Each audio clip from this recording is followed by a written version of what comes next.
வணக்கம். ஜோதிடர் சேலம் உமாராணி. இன்றைய பதிவு இன்னைக்கு பார்க்குற பதிவு என்ன அப்படின்னா, நீச்சமும் நீச்ச பங்கமும் அதன் தரும் யோகம் பற்றி, அதாவது யோக பலன்கள் பற்றி இந்த பதிவில் பார்க்கலாங்க. இப்போ ஒரு கிரகம் நீச்சம் அடைந்துட்டால் அந்த கிரகம் தரக்கூடிய பலன் முழுமையாக தராது. அது வலு இழந்திருக்கு, அதாவது வலு இல்லாமல் ஜீரோ அமைப்பில் இருக்கிறதுனால வலு இழந்திருக்கு. அது என்ன அந்த கிரகமோ அந்த கிரகத்துக்கு உண்டான ஆதிபத்தியம் காரகம் தன்னுடைய திசையில் முழுமையாக தராது அப்படிங்கிறது தான் நம் ஜோதிட விதி. ஒரு கிரகம் நீச்சமாக இருக்கும் பட்சத்தில், ஆனால் அந்த கிரகம் கூட பாருங்கள், நீச்சம் பெற்ற கிரகம் கூட தன்னுடைய திசையில் முழுமையான பலன், யோகமான பலன், அது என்ன காரகமோ அது என்ன ஆதிபத்தியமோ அந்த பலன் தன்னுடைய திசையில் முழுமையான தரக்கூடிய பலன் அதிகமாக உண்டு அப்படின்னு நம் முன்னோர்கள் மூல நூல்களில் கொடுத்துருக்காங்க. சரிங்களா? இப்போ ஒரு கிரகம் நீச்சம் அடைந்துட்டாலோ அதோடைய திசையில் யோகமான பலன்லாம் தரணும் அப்படின்னா அந்த கிரகம் நீச்சத்துக்கு பங்கமாகி இருக்கும் பட்சத்தில், அந்த நீச்சத்துக்கு பங்கமாகக்கூடிய அமைப்பு, நீச்சத்துக்கு பங்கமாகி ராஜ யோகத்தில் இருக்கக்கூடிய அமைப்பெல்லாம் உண்டு. நம் முன்னோர்கள் கொடுத்துருக்காங்க. இந்த மாதிரி அமைப்பிலெல்லாம் இந்த கிரகங்கள் இருக்கும் பட்சத்தில் அது நீச்ச பங்கமாகி, அது நீச்ச பங்க ராஜ யோக அமைப்பில் இருந்து தன்னுடைய திசையில் யோகமான பலன் தரும் அப்படின்னு. இப்போ நீச்சமான கிரகம் எந்தெந்த அமைப்பில் நீச்ச பங்கமாகும், நீச்ச பங்க ராஜ யோகத்தையெல்லாம் தரும் அப்படின்னு இந்த பதிவில் விரிவாக பார்க்கலாம். இப்போ ஒரு கிரகம் நீச்சம் அடைந்திருக்கு அப்படின்னா அது நீச்சம் பங்கம் ஆகக்கூடிய அமைப்பு, ராஜ யோகத்தை தரக்கூடிய அமைப்பு அப்படின்னு எடுத்துக்கிட்டோம்னா அந்த கிரகம் எந்த மாதிரி அமைப்பில் இருக்குன்னு நம்ம எல்லாம் எடுத்து பார்த்தா மட்டும்தான் அந்த கிரகம் தன்னுடைய திசையில் எந்த அளவுக்கு வலுவாக நின்று திசை நடத்தும் அப்படின்னு நம்ம முடிவெடுக்க முடியுங்க. சரிங்களா? இப்போ அந்த கிரகம் நீச்ச பங்கமாக்கக்கூடிய அமைப்பு அப்படின்னு எடுத்துக்கிட்டா அந்த நீச்ச நின்ற ராசிநாதன் எந்த நிலையில் இருக்காங்கன்னு பாருங்க. சரிங்களா?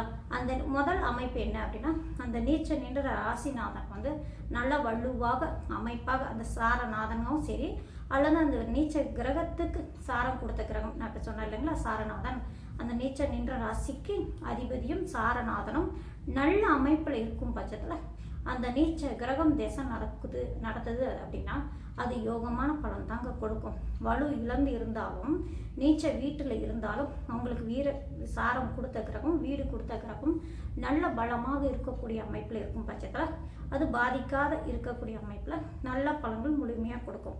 இப்போ வீட்டின் அதிபதி வலு, சாரம் கொடுத்த கிரகம் வலு அப்படின்னு எடுத்துட்டான்னா அந்த நீச்ச கிரகத்துக்கு வீடு கொடுத்த கிரகம் நல்ல அமைப்பில் அப்படின்னு எடுத்துக்கிட்டான்னா ஆட்சி பெற்றோ அல்லது உச்சம் பெற்றோ அல்லது லக்னத்துக்கு கேந்திரத்தில் நல்ல வலுவாக இருக்கக்கூடிய அமைப்பில் அந்த நீச்ச நின்ற ராசிநாதன் இருக்கக்கூடிய அமைப்பு அப்படின்னு எடுத்துக்கிட்டா அந்த நீச்சனுக்கு வலு சேர்க்கக்கூடிய அமைப்பு அப்படிங்கிறதுனால அதோட நீச்ச கிரகத்துடைய திசா காலங்கள் நன்மையும் நற்பலன்களும் அது தரக்கூடிய பலனை ஓரளவு நல்ல பலன் தரக்கூடிய அமைப்பு உண்டுங்க. அதே மாதிரி தான் அந்த கிரகத்துக்கு சாரம் கொடுத்த கிரகம் அந்த அமைப்பிலே இருக்கும் பட்சத்தில் வலுவாக இருக்கக்கூடிய அமைப்பு. சரி, இப்போ அந்த வீடு கொடுத்தவரும் சாரம் கொடுத்தவரும் ஆட்சியாகவோ உச்சமாகவோ இல்லாத அமைப்பிலும் வலு சேர்க்கக்கூடிய அமைப்பு உண்டு. அதாவது சாரநாதனோ வீடு கொடுத்த கிரகமோ அந்த நீச்ச கிரகத்தை பார்க்கக்கூடிய அமைப்பு இருக்கும் பட்சத்தில் அந்த நீச்சத்துக்கு வலு சேர்க்கக்கூடிய அமைப்பு, சாரம் கொடுத்தவரும் வீடு கொடுத்தவரும் அந்த நீச்ச கிரகத்தையே பார்க்கக்கூடிய அமைப்பு, இந்த மாதிரி இருந்தாலும் அந்த நீச்சத்துக்கு பங்கமாகி தன்னுடைய திசையில் வலுவாக இருந்து நல்ல பலன்கள் தரக்கூடிய அமைப்பு உண்டுங்க. சரிங்களா? அடுத்தது நீச்சத்துக்கு பங்கமாகக்கூடிய அமைப்பு அப்படின்னு எடுத்துக்கிட்டாங்கன்னா இந்த வீட்டின் அதிபதி இந்த மாதிரி அமைப்பில் இருக்கும் பட்சத்தில் அது வலுவாக இருக்கு, நல்ல பலன் தரும். நீச்ச கிரகம் நல்ல அமைப்பில் பலன் நின்று திசை நடத்தும் போது பாதிக்காத அமைப்பில் பலன் தரும். இந்த அமைப்பில் இல்லாத அமைப்பு அப்படின்னு எடுத்துக்கிட்டாங்கன்னா அந்த நீச்ச கிரகம் லக்னத்துக்கு கேந்திரத்திலையோ திரிகோணத்திலையோ நீச்சம் பெற்று நின்று இருக்கான்னு பாருங்கள். இப்போ ஒரு கிரகம் நீச்சம் அடைந்திருக்கு அப்படின்னா அந்த நீச்சம் பெற்ற கிரகம் அந்த லக்னத்துக்கு கேந்திர ஸ்தானத்திலையோ அல்லது திரிகோண ஸ்தானத்திலையோ நின்றிருக்கும் பட்சத்தில் அதுவும் நீச்சத்துக்கு பங்கமாகக்கூடிய அமைப்பு. ஏன்னா கேந்திரமும் திரிகோணமும் வலுவான அமைப்பு அப்படிங்கிறதுனால லக்னத்துக்கு கேந்திரத்திலோ அல்லது திரிகோண அமைப்பில் அந்த நீச்ச கிரகம் இருந்தாலும் தன்னுடைய திசையில் அதோட சுய புக்தியில் மட்டும்தான் கொஞ்சம் பாதிப்பு தராது. இருந்தாலும் பாதிப்பு தருதுன்னா மற்ற கிரக அமைப்பெல்லாம் பார்த்து தான் பலன் எடுக்க முடியும். ஆனால் ஓரளவு பலன் தரணும் அப்படின்னா இந்த லக்னத்துக்கு கேந்திரத்திலோ திரிகோணத்திலோ நீச்ச கிரகம் நின்றாலும் அது ஓரளவு நல்ல பலன் தருது. சுய புக்தியில் மட்டும்தான் மந்தமாக அது போகும். அதுக்கு அடுத்தடுத்த வரக்கூடிய புக்தியில் ஓரளவு நல்ல பலன் தரும் அப்படின்னு சொல்லியிருக்காங்க. சரிங்களா, மூல நூல்களில் உண்டு. சரி, அந்த மாதிரி இல்லை, லக்னத்துக்கு கேந்திரத்தில் இல்லை அப்படின்னாலும் சந்திரன் நின்றுருக்கார்ல, சந்திரன் லக்னத்துக்கு கேந்திரத்தில் இருக்கா அல்லது திரிகோணத்தில் இருக்கான்னு பாருங்க. அந்த மாதிரி அமைப்பில் நீச்ச கிரகம் நின்றாலும் ஓரளவு நல்ல பலன் தரும் அப்படின்னு. சரிங்களா, லக்னத்துக்கு இல்லாத பட்சத்தில் சந்திரன் நின்ற அந்த சந்திரன் நின்ற ராசி இருக்கு இல்லைங்களா, அதை லக்னமாக வைத்து அந்த சந்திரன் நின்ற லக்னத்துக்கு கேந்திரத்திலோ திரிகோணத்திலோ நீச்ச கிரகம் நின்று திசையோ புக்தியோ நடந்தாலும் ஓரளவு நல்ல பலன் தரும் அப்படின்னு சொல்லப்பட்டிருக்குங்க. சரிங்களா, இதெல்லாம் ஒரு அமைப்பு. அடுத்தது இன்னொரு அமைப்பு அப்படின்னு எடுத்துக்கிட்டா, அந்த நீச்சம் பெற்ற கிரகத்தை குரு பார்த்தாலும் அது வலு சேர்க்கக்கூடிய அமைப்பு அப்படிங்கிறதுனால அந்த நீச்ச கிரகத்துக்கு தன்னுடைய திசாபுக்தி காலங்களில் நல்ல பலன்கள் தரக்கூடிய அமைப்பு உண்டு. நீச்ச கிரகத்தை குரு பார்த்தா அந்த நீச்சத்துக்கு வலு சேர்க்கக்கூடிய அமைப்பு அப்படிங்கிறதுனால.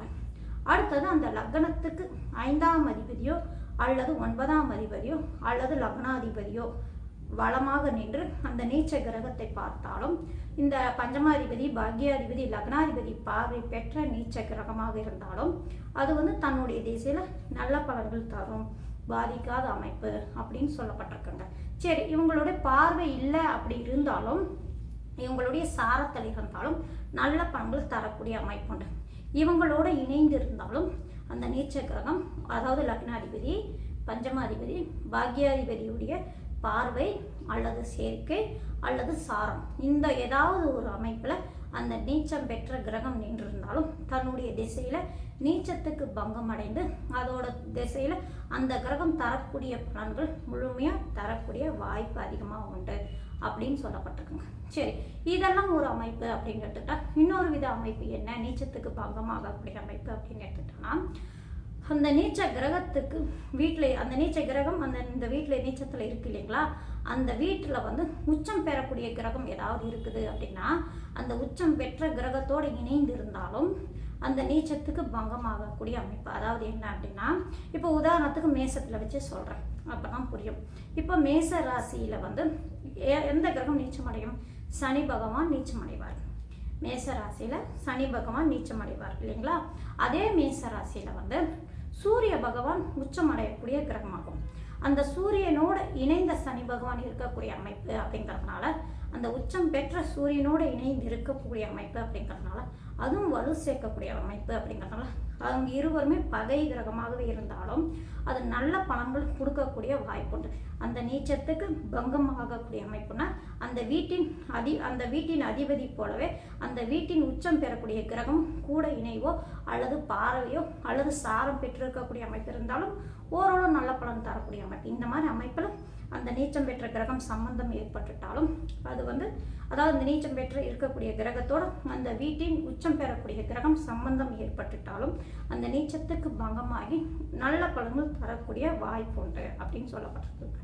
அடுத்தது நீச்சம் பெற்ற கோள் வக்கரம் அடைந்து இருந்தாலும் அந்த நீச்சத்துக்கு பங்கமாகி யோகமான பலன்கள் கொடுத்துரும். ஏன்னா நீச்சம் அப்படிங்கிறது வலு இழக்கக்கூடிய அமைப்பு அப்படிங்கிறதுனால வக்கரம் கூட சேர்ந்து இருக்கக்கூடிய அமைப்பு அப்படிங்கிறதுனால அது நீச்சத்துக்கு பங்கமாகி வலு சேர்க்கக்கூடிய அமைப்புங்கிறதுனால தன்னுடைய திசையில் அது நீச்சத்தில் இருக்கக்கூடிய கிரகம் வக்கரமான உச்ச நிலைமையில் இருக்கக்கூடிய அமைப்பு மாறுறதுனால தன்னுடைய திசையில் முழுமையான பலன் தரக்கூடிய அமைப்பு உண்டு அப்படின்னு சொல்லப்பட்டிருக்குங்க. அது மட்டும் இல்லைங்க, இப்போ இந்த அமைப்பில் இல்லாத அமைப்பிலும் இன்னொரு வித அமைப்பும் சொல்லியிருக்காங்க. அது என்ன அப்படின்னா, இப்போ ஒரு கிரகம் நீச்சம் பெற்றிருக்கு அப்படின்னா அந்த கிரகம் இன்னொரு வீட்டில் நேர் எதிர் வீடான வீட்டில் உச்சம் பெறக்கூடிய அமைப்பு. இப்போ உதாரணத்துக்கு அந்த சனி பகவானை வச்சே சொல்கிறேங்க. இப்போ சனி பகவான் மேசத்தில் நீச்சம் பெற்றிருக்காருன்னா அந்த நேர் எதிர் வீடான சமசத்தமமான 7ஆம் வீட்டில் உச்சம் பெறக்கூடிய துலா ராசியில் சனி பகவான் உச்சம் பெறுறாரு இல்லைங்களா. அந்த சுலாம் வீட்டு அதிபதியான சுக்கிர பகவானோட அந்த சனி பகவான் இணைந்து இருந்தாலும் அதை நீச்சத்துக்கு பங்கமாக்கக்கூடிய அமைப்பு உண்டு. அதை தன்னுடைய திசையில் ஓரளவு நல்ல பலன் தருது அப்படின்னு சொல்லப்பட்டிருக்கு. அதாவது என்னன்னா, நீச்சம் அடையக்கூடிய கோளோல் இருக்குல்ல அந்த கிரகம் எந்த வீட்டில் உச்சம் பெறாரோ அந்த வீட்டின் அதிபதியோட சேர்க்கை பெற்றிருந்தாலும் தன்னுடைய திசையில் அந்த நீச்சத்துக்கு வலு சேர்க்கக்கூடிய அமைப்பு அப்படிங்கிறதுனால அது வந்து நல்ல பலன்கள் தன்னுடைய திசையில் தரக்கூடிய வாய்ப்பு அதிகமாக உண்டு அப்படின்னு சொல்லப்பட்டிருக்குங்க. இப்போது இந்த மாதிரி அமைப்புலெல்லாம் அந்த நீச்ச கிரகம் ஏதாவது ஒரு விதத்தில் நீச்சத்துக்கு பங்கமாகி ராஜ யோகத்தையே அதிகமாக தரக்கூடிய அமைப்பெல்லாம் உண்டு. ஒரு கிரகம் வந்து நீச்சமாக இருக்குது, அதனால் தன்னுடைய திசையில் முழுமையான பலன் தராது. ஒருவேளை அந்த கிரகம் வந்து லக்னத்துக்கு நல்ல ஆதிபத்தியம் பெற்ற கிரகமாக இருக்கும் பட்சத்தில் அது வந்து தன்னுடைய திசையில் முழுமையான பலன் தராமல் போயிடுமா அப்படின்னு பயம் இருக்கு இல்லைங்களா? அதுக்கெல்லாம் வந்து நம் முன்னோர்கள் என்ன சொல்லியிருக்காங்கன்னா, ஒரு கிரகம் நீச்சமாக மட்டும் இருக்குது அப்படிங்கிறத வச்சு அது பலனை நாம் நிர்ணயம் பண்ணக்கூடாது. அந்த நீச்சம் பெற்ற கிரகம் வந்து ஏதாவது ஒரு விதத்தில் நீச்சத்துக்கு பங்கமாக இருக்கா, ராஜயோக அமைப்பில் இருக்கா அப்படின்னு நம்ம எடுத்து ஆராய்ந்து பார்த்து தான் பலன் நிர்ணயம் பண்ண முடியும் அப்படின்னு சொல்லியிருக்காங்க. அதுக்கெல்லாம் இந்த விதமான அமைப்புலெல்லாம் அந்த நீச்ச கிரகத்துக்கு பங்கமாகக்கூடிய அமைப்பு இப்போ நான் ஒவ்வொன்றா சொல்லிட்டு வந்தேன் இல்லைங்களா?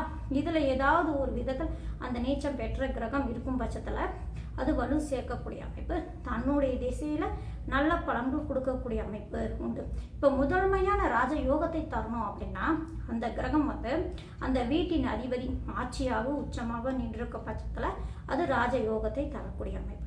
அடுத்தது வந்து அந்த லக்கணத்துக்கு 1, 5, 9ஆம் அதிபதிகளுடைய இணைவோ பார்வையோ இந்த மாதிரி அமைப்பில் இருந்தாலும் தன்னுடைய திசையில் ராஜ யோகத்தையும் நன்மையும் யோகத்தையும் அதிகமாக தரக்கூடிய அமைப்பு உண்டு.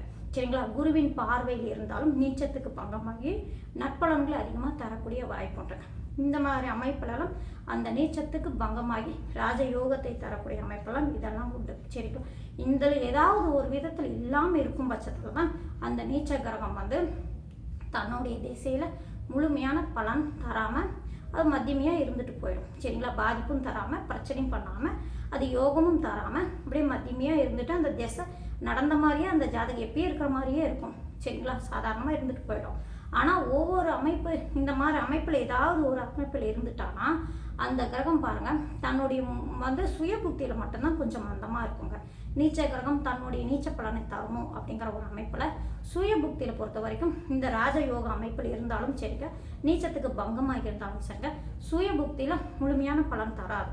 அந்த நீச்சத்துக்கு உண்டான பலன் தரணும் அப்படிங்கிறதுனால அது நீச்சமாக அமைப்பிலேயே ஓரளவு சுமாராக அப்படியே போகும். அது முடிஞ்சு அதுக்கு அடுத்த வரக்கூடிய புக்தியில் இருந்ததுன்னா அந்த நீச்சத்துக்கு பங்கமாக இருக்கக்கூடிய அமைப்பு, நீச்சத்துக்கு ராஜயோக அமைப்பெல்லாம் இருக்கிறதுனால அது தன்னுடைய திசையில் அதோடைய பலன்கள் முழுமையாக காரகம் என்ன, ஆதிபத்தியம் என்ன, அது எந்த ஸ்தானத்தில் இருக்கோ அது பொறுத்து பலன்கள் முழுமையாக தருங்க. இதுதாங்க ஒரு கிரகம் நீச்சமாக இருக்கா, நீச்ச பங்கமாக இருக்கா, யோக பலன் தரணும்னா இப்போ நான் மேலே சொல்லியிருக்க அமைப்பிலெல்லாம் இருக்கும் பட்சத்தில் அந்த கிரகம் தன்னுடைய திசையில் முழுமையான யோகத்தையும் தன்னுடைய ஆதிபத்திய காரகத்தையும் முழுமையாக தரும்.